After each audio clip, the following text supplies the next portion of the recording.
Thank you, Emily. This is on. It's working. Okay, great. Thank you, Emily. Thanks so much for having us tonight. Thank you all for coming out in the nasty weather. I just wanted to explain something before I start. So there are some postcards on the table behind us. And at some point in the evening, I would love it if you would go get a postcard and write a note to David. I'll explain a little bit. We corresponded, David and I corresponded through letters and postcards, and so I collected postcards. I talk about this a little bit in the book, but I collected postcards for him largely, and then when he died, I had these extra postcards. Nobody writes postcards anymore, right? And also in 2009, I chaired this panel at the AWP conference that was a celebration of Markson's work. And at the panel, I asked the audience members, this was when he was still alive, and I asked the audience members to write a note to David on index cards, like the index cards he used to compose the last 4 novels. And it was really nice. People wrote really lovely things, and David loved them. He read them over and over. He wrote to everybody who wrote one, who had put their name. So I kind of wanted to recreate at least the spirit of that night by asking you all to pick up a postcard, write a note to David. I know it's a little different because he's gone, but I thought it would just be a nice kind of message. And just write something about, how his work affected you, his life, anything like that. So that's what the postcards are doing. Maybe right before Q&A, you could grab one. Oh, and what I hope to do is collect them and pull lines from them and write a little something about this event online somewhere and pull lines from those postcards that you write. So make them really good. And you can write them anonymously or put your initials, whatever you want. Okay. So I thought that I would start everything by humiliating myself and reading from a letter, the first letter that I wrote to Markson. There's about a paragraph of this letter in the book, and it's the best paragraph. And so I thought I would give you a nice treat and read a couple more paragraphs from this letter that are very embarrassing to me, but I think it will be funny. Nice icebreaker. Okay, and I would like to say I was a teenager or early 20s, no offense to early 20s people when I wrote this, but I was 30. Dear David Markson, this is what started our correspondence. I wrote it February 1st, 2003. Dear David Markson, I have put off writing you for many months because I knew I could never convey with satisfactory eloquence my deep admiration for your work. I have stopped fearing such a failure because celebrating your work, however imperfectly, must surely rank above soothing my ego. In short, the desire to speak has finally overwhelmed my insecurities. It gets better. I must preface my reaction to your work with an explanation of my own jaded state of mind in regards to the condition of literature. I'll say nothing new, nothing that has not been said by bitter complainers through the ages, but I'll say it anyway. I am sick to death of finding on bookstore shelves the ubiquitous trash passed off as literature by the mainstream publishing world. Trash that is subsequently devoured by the semi-literate but nonetheless avid general readership. I think that sums up my acute distaste for most of what I encounter in the realm of fiction, to say nothing of the despair I have felt as a result. Whew. And this next paragraph, most of it is in the book. That said, reading Wittgenstein's Mistress about 1 year ago was revelatory. It rejuvenated my faith in the possibilities of literature. It served as solid proof, ironically enough, that there was a living soul out there. Someone who was not only trying to make it new, but who was succeeding wholeheartedly in the endeavor. I have little patience for innovative work that entertains the reader less than the yearly tax brochure. Your work astounds me for the perfect balance it strikes between innovation/art and compulsive readability. In fact, perfect is the one word I would choose if made to choose to describe your work as a whole. Of all the books I've read in the past 5 to 10 years, your latest 3 novels have been the most important and influential to me personally. That's the before Vanishing Point, right? So I go on to say more embarrassing things, and then that's it, that I'm not going to read aloud. So he wrote a very nice, polite letter back to me. And then I just thought I would read one of my favorite letters from the book to start things off. If you have it with you, it's on page 72. So this is from July 2006. I was living in Japan for 6 months. Dear Simzo-san, is that right? What's san mean? Don't tell me, sir. This is the first letter/postcard I've sent to Japan since Doug MacArthur stopped writing to ask me advice. A very important question. Why, when I wasn't sure on which Friday, as you put it, you were leaving and I phoned to say goodbye, did your cheery voice still respond on the machine, as it still does today, July 14th, when on impulse I dialed again? I am not inventing that. Will your please leave a message go on for all your sojourn? Meantime, I hope it's all gratifying for you both. My own attitude regarding Japan echoes Philip Larkin's regarding your nearby neighbor. I'd love to visit China if I could come back the same night. Maybe, he said, same day. News. Do I have any news? The MRI they scared the shit out of me by making me take for my brain did not show a brain tumor. They did not mention whether it showed a brain. An attractive middle-aged good novelist has proclaimed a desperate crush on me. Temperatures in New York are currently averaging 90 plus daily. Tell me your evaluation of Ann Carson. He was not a fan. Have you ever read Joanna Scott? What did Materazzi actually say to Zinedine Zidane? Why is Paolo's book now long accepted and there is no word regarding Sims's essay? Did I tell you about the other young French gal who writes me MASH notes? Why do I have to be 78, which means halfway through my 79th year?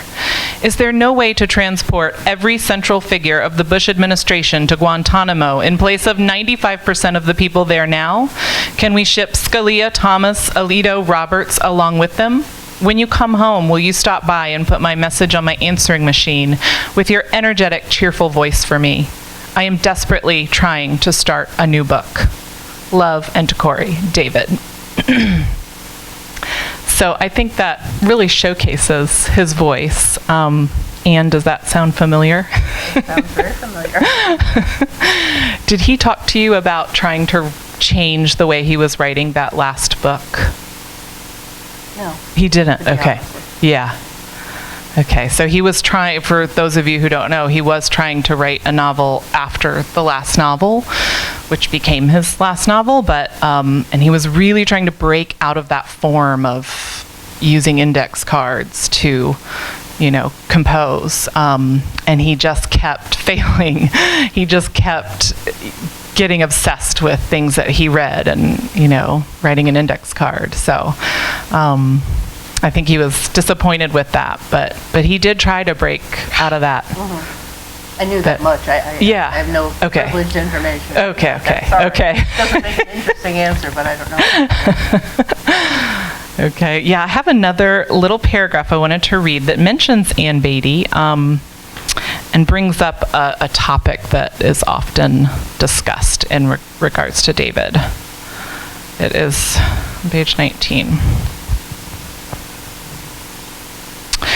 Okay, meantime, listen. Sometime last year, I had a note from Ann Beattie in Key West saying she was reading here at the 92nd Street Y and that there'd be a ticket left in my name. This is in response to me bugging him about getting together. Like, let's get together. And I was living in New York at the time. I didn't get there. A few weeks later, I had a dinner date with Kurt Vonnegut and a couple of other chums, and I finked out on that too. But do, as soon as you receive this, scribble me a card with your phone number on same. I will try to get off my butt and set up a drink or whatever. honest. I cannot explain this goddamn reclusiveness, but it's in the last few books, I'm sure. So that topic is his reclusiveness. And again, I was wondering if... Well, the thing about David, though, was, I suppose he would fit the category of being reclusive, but he really did live inside his own head, and he spent a lot of the day doing research. So to his way of thinking, he was in dialogue with Plato or, Mallarmé or all these, voices that he was internalizing all the time. And as we probably all know, it's not that easy to sort of go out and, have a beer of an evening when that's really what your whole day has been. And you've been having some sort of whatever, inner exchange or whatever. So it seems like a shame. I mean, I'm really sorry he didn't come to the not to hear me, but I'm really sorry because in general I'm sorry people don't get out and about more. But he had a project, and he had a personality and a love, and it certainly was not mere obsession or anything like that. Right. And I think that it's hard to explain to other people when you do have those strict parameters, but they work for you. Sometimes they're extremely reinforcing. Right. I can only think. Right. I mean, because so you think it was the project? It was his work. Yeah. I mean, he didn't, as he said, he didn't know he had embarked upon this, but when he incrementally began to realize that, well, yes, there's only so much time. I understand. Right. And was he, I don't know, more social when you first met him before he had started these books? Well, he was certainly more social before I ever met him. Well, that's for sure. He was a legend, absolutely a legend in his time before I ever met him. But, as with my meeting Raymond Carver after he had stopped drinking, lovely gentleman that I knew. I mean, I can't tell you about the bad old days. Right. But he was always willing to tell those stories on himself, but not, not in a self-dramatizing or self-absorbed way. It was like, what an ass I used to be, Right. He was charming in the best sense of the word. Charming. Right. And you have that great paragraph in your wonderful afterword about how, he would walk through the city streets and talk to tourists and whoever, come to the Strand. So, that's not a definition of a recluse that you... No, it really isn't. And, the smallest things would be very reinforcing. I mean, he struck up a friendship with the people who lived adjacent to his building. I think they had some kind of a shop or whatever. And, he gave them a reading list, and then they'd go in there and they'd talk books. But that's the great thing about New York, right? Yeah. There you are. I mean, it's not like people are trying to be private and exclude other people. Right. I mean, it's true everybody's pressed for time, but leaving that aside. Right. He was very expansive in terms of having a high success rate, I would say, if he meant to persuade someone to his side. And his side was not his own work. It was the world in which he lived with all these voices. And knowledge of painters and all the fine arts, all that kind of thing. Right. And when you became friends with him, it was in the early 80s? It was before... So it was he was writing Wittgenstein's Mistress already, or... He had written it? He had not I met him before he even started. Okay. And you also describe in your afterword, the number of rejections that he faced trying to get that book published, and how difficult it was.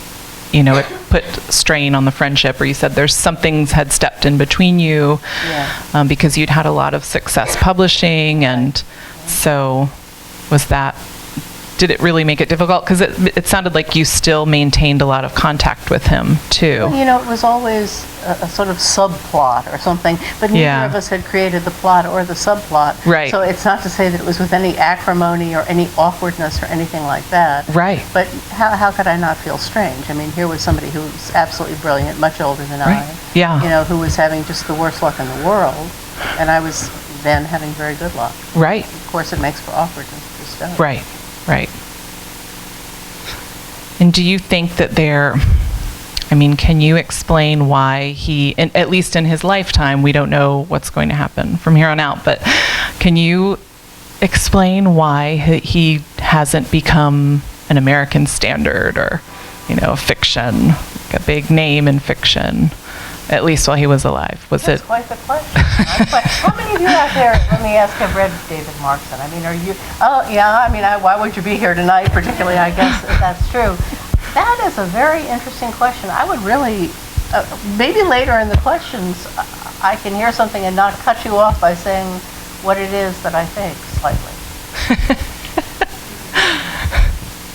I mean, what I'm going to say is going to sound very crass. I will say it, but I'm not going to say it now. Oh, please say it. Oh, you're not now. No. Because really, I think your ideas might be much more informed than mine. Can I at least read that paragraph in your afterword about your reaction to Wittgenstein's? Okay. Or do you want to read it? No, it's yours. It's no, yours. No. Okay. I'm sure you know where it is. I do. Okay. So this was Anne responding to reading the novel Wittgenstein's Mistress in manuscript form. I knew right away, because of the voice, because of how radical yet simultaneously understated the book was in every way, that it was brilliant. This is page 151. I think it might have taken me a day and a half, but when I called him, I was so filled with admiration that I could barely speak. It's still the most powerful ending of a novel I've ever read, period. Those final words sometimes come to me at the oddest times, driving along, even when I'm on autopilot, grocery shopping. That it was not immediately embraced and celebrated, that he did not become the most valued writer instantly. Well, I knew all the stories about Melville blah blah blah and about Fitzgerald dying without knowing Gatsby was a classic, but David's book was so overwhelmingly great that I was stunned it got rejected even once, let alone the many, many times it was turned down. I do believe some people were devastated that for one reason or another they had to say no. What that told me was nothing about the book, but that the so-called literary establishment could not be trusted. I would have tried to sound blasé and say that of course I never trusted it. But until David's experience with that book, I had believed, and then Tinkerbell, a lot of Tinkerbells, scattered stardust that stung, that was like sand kicked in your eyes, that truly hurt. You know, let it be said, though, that just to contextualize it, it's not that he ever expected things were going to go great. Right. I'm not saying he was a defeatist. I'm not saying that, you know, it was easy to get these incremental, consistent rejections and so forth, but sometimes the painful thing was just that, reading between the lines.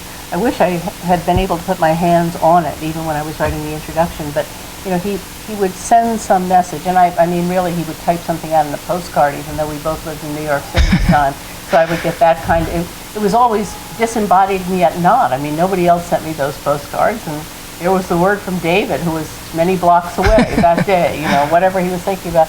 But it caused him, you know, discomfort too, that sometimes the editor would want it, and then the head of the publishing house would say no. Or it wasn't, we weren't talking big figures. We weren't talking about a big gamble. It was that there was no gamble at all. And a lot of, he was hurt, I think, rightly so, that a lot of people were put in their place and made to understand what limitations were put on men in publishing too. And that isn't a good feeling about the whole enterprise. Right. You know, it's not that it was easier for them because they had a day job and he didn't. I mean, right. But he never lost that perspective. Right. You know, and those tended to be the things he would send on, things that did have some ray of hope about them in that sense. Right. Yeah. He would send them to you he would type them up in the postcard. Yeah. Okay. Yeah. Wow. I mean, it just doesn't compare to email. Are you sure? Question mark, smiley face. Oh. No, it was really great getting the postcards. They really looked nice because, you know, it was a manual typewriter and you strike all the letters, they look different, and they puncture the postcard, and, you know, the exclamation point really, like, makes a hole, and, you know, it's all great. It's all over now. Great. So, should we take questions now? Yeah? Anybody have questions for Laura or for Anne about their relationship with David, or have any personal stories about how David's work maybe affected their own work? Okay. Got one right here. Laura, I was wondering, I'm guessing that David had many correspondence over the course of his career, including in the latter part. You wrote to him out of the blue. What do you think caused him to invest in the correspondence with you as opposed to some others that may have written to him? Well, I think it really helped that I told him in that first letter that I was thinking about writing about his work. In the last paragraph, I mentioned, I've been writing reviews and essays, and I've been thinking about writing something about your work. And so we kind of, those early letters, there's a lot of back and forth about that. And then I don't know what it was. We just had this rapport that developed, and that became clear as we started to exchange more letters and postcards. And I don't know. I don't really have an answer. Well, he was a gentleman, too. He was a gentleman. He did like ladies a lot. That's true. That's true. You would know. Yeah, we would joke back and forth, so I don't know. So the Strand was in the news back when David passed away because he did give us a large quantity or most of his personal library. Did you at all come to the store and try to seek out any of those titles, or were you involved in any of that kind of like? Well, I didn't. No? I didn't know. I didn't know. I was really pregnant, and I just was kind of spaced out, you know.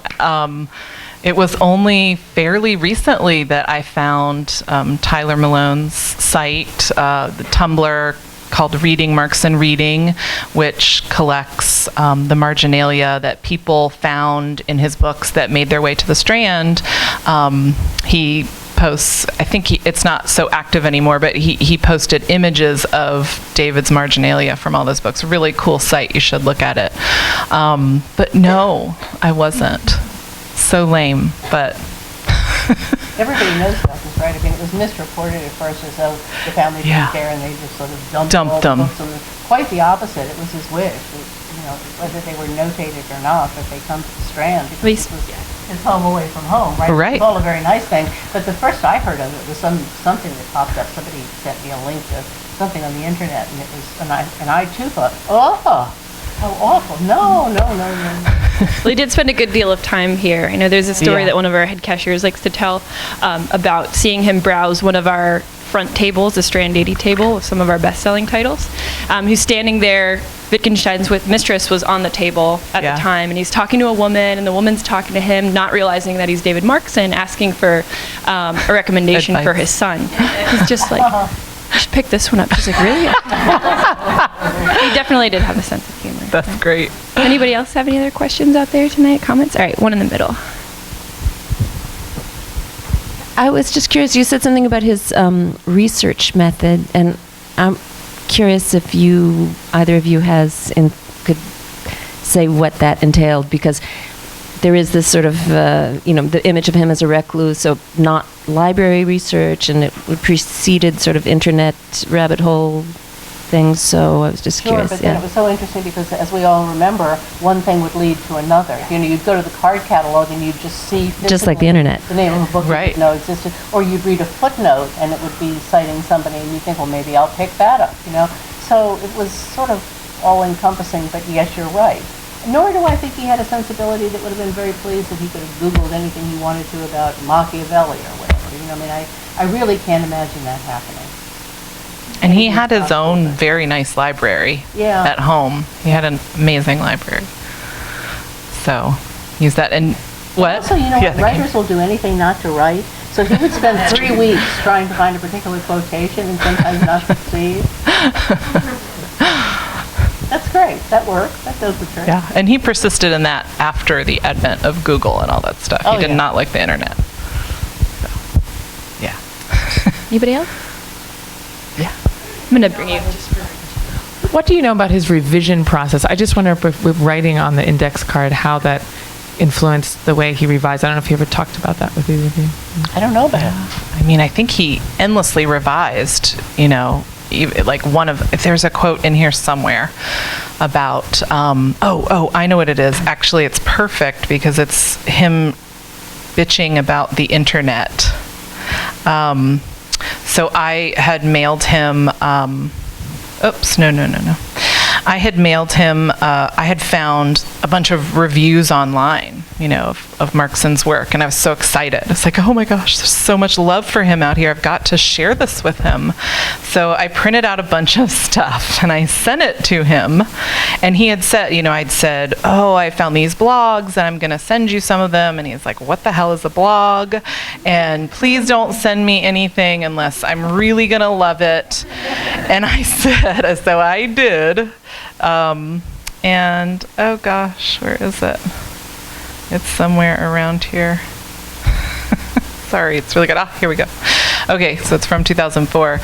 Dear Simsy, thank you for all that blog stuff, but forgive me if after a 9-minute glance I have torn it all up. I bless your furry little heart, but please don't send any more. In spite of the lost conveniences, I am all the more glad I don't have a computer. And then in all caps, how can people live in that first draft world?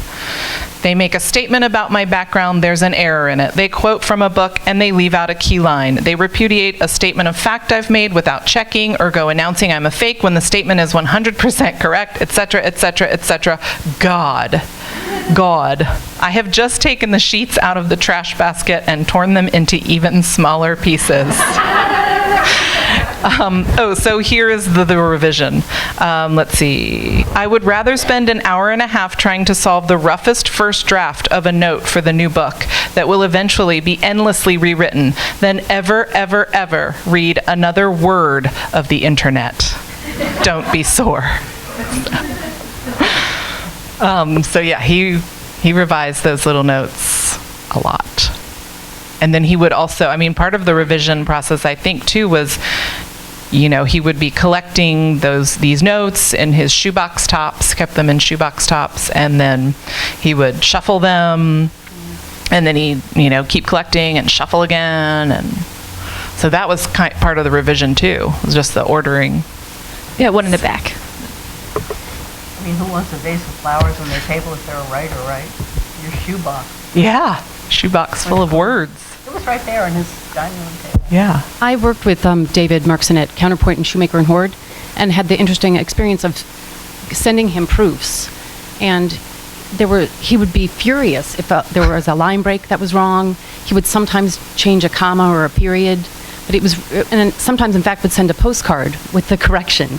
And so he kind of still carried on that very intense level of correction, even when it had come to the publisher and he was, we were sending it off to the printer. He was very, very careful. Yeah. He sounds like a poet. He was kind of. Yeah, there are questions or stories out there. One more in the front.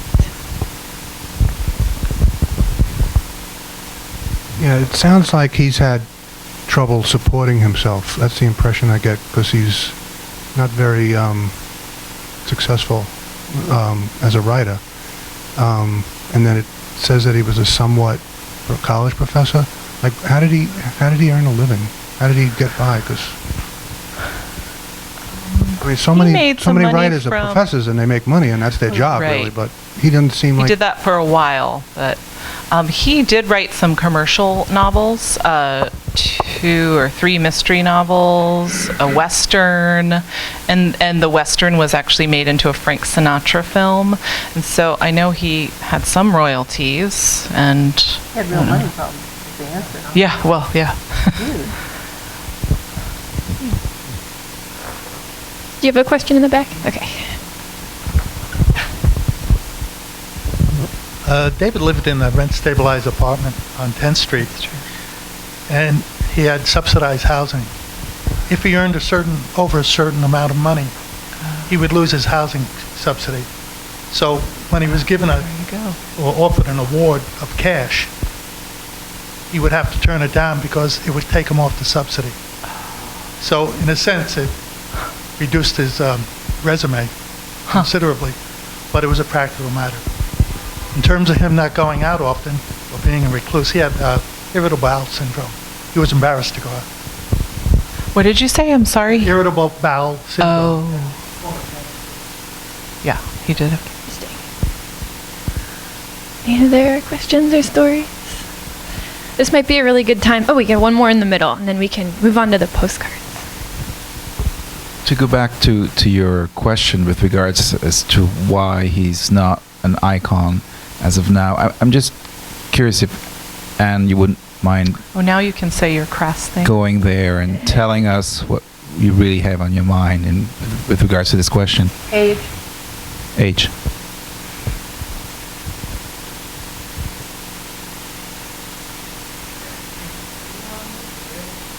He was the wrong age. No, we're talking about him. I mean, He was. It's very, very, very hard to do. Very, very hard to do. Although the times have changed in some ways. We're talking about the late 70s, the early 80s, back that long ago. It was very, very hard to do anything if you were beyond a certain age. Next to impossible. Unless you had consistently published all through the years. And even then, there were so many different publishers that you could still play musical chairs. There are not chairs in place. There are not so many imprints now. There are not, et cetera.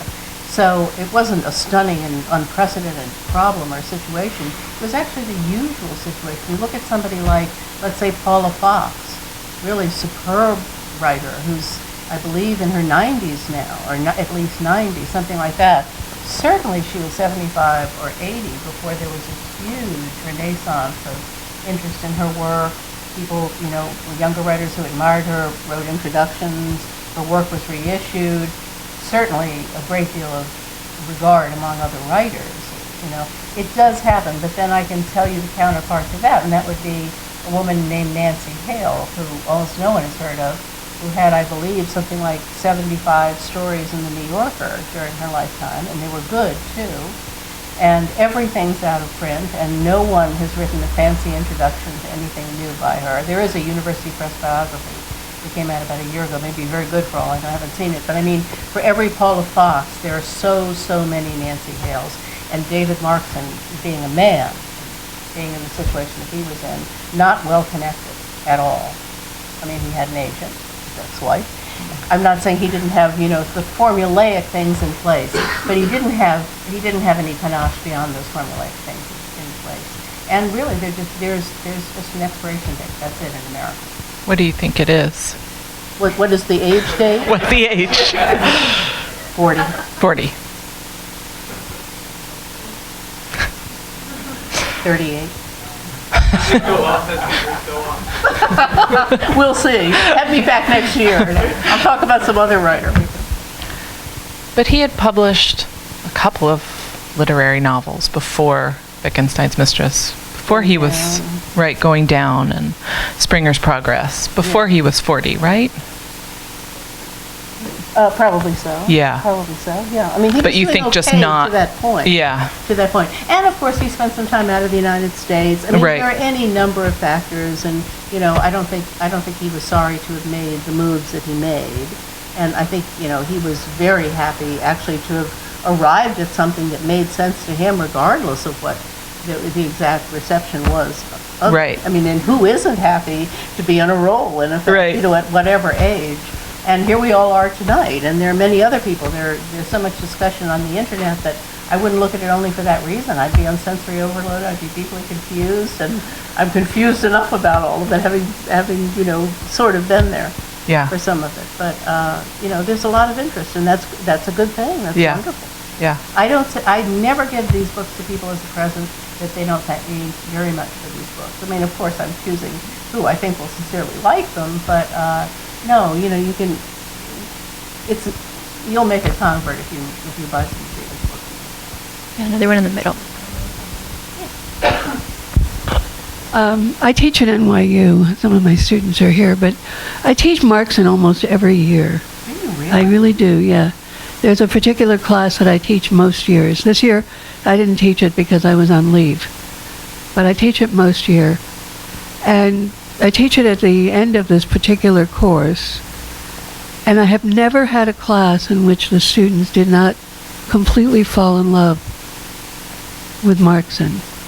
So, and the thing that is so interesting is that he's completely original and completely and compulsively readable. And to be able to do both of those things at the same time is really remarkable. But I have that success over and over and over and over again. And I'm always a little trepidatious. I always think, how are they going to respond? And they always respond really well. So, Great. it's a success. Yeah.